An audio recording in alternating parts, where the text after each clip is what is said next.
Okay hi everyone. सो आज हम HCV का क्वेश्चन नंबर 44 डिस्कस करेंगे। So it says electrons emitted with negligible speed from an electron gun are accelerated through a potential difference v.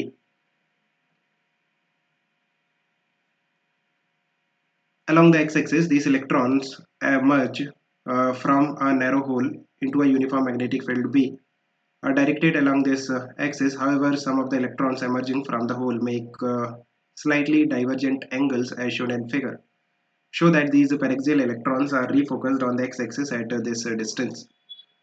So देखो, अगर हम बात करते हैं कि आपके पास जो डायग्राम है, इस डायग्राम में हमारे पास ये इलेक्ट्रॉन गन है जो कि इलेक्ट्रॉन्स एमिट करती है विद नेग्लिजिबल स्पीड।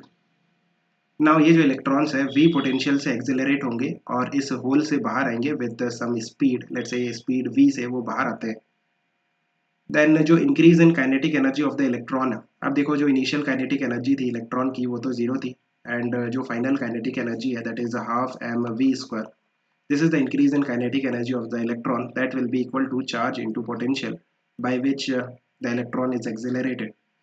ये जो कॉन्सेप्ट है ये आपको पता होना चाहिए, इसका हम डायरेक्ट यूज़ करेंगे अगर आपके पास कोई भी चार्ज पार्टिकल है एंड लेट्स से ये जो चार्ज पार्टिकल है इसकी इनिशियल स्पीड u है।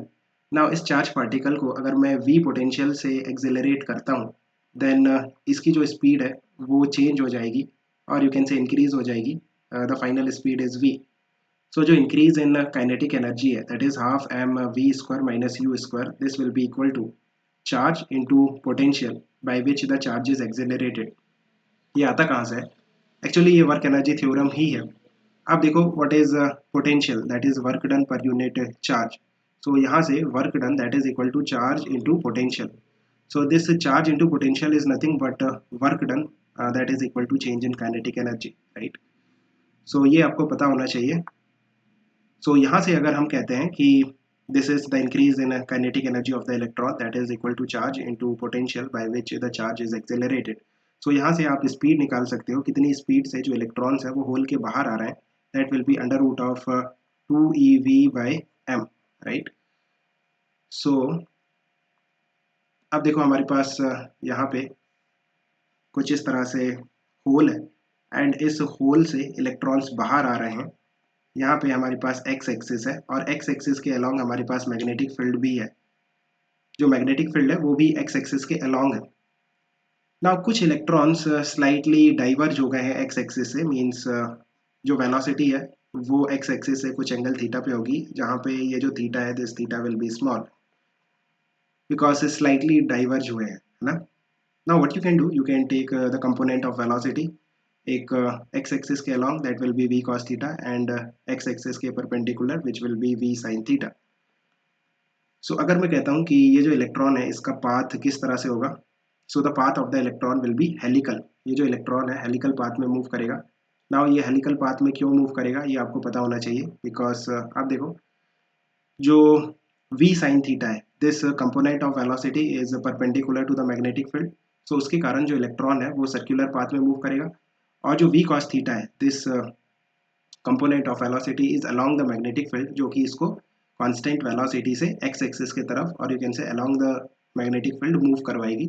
सो द रिजल्टेंट मोशन जो होगा इलेक्ट्रॉन का और you can say charge particle का that will be helical, right. Helical path is nothing but a combination of circular motion and straight line motion. So अगर मैं कहता हूँ कि इलेक्ट्रॉन हेलिकल पाथ में मूव करता है देन ये एक्स एक्सिस को अगेन हिट करेगा कितने डिस्टेंस के बाद, that distance is nothing but pitch, है ना।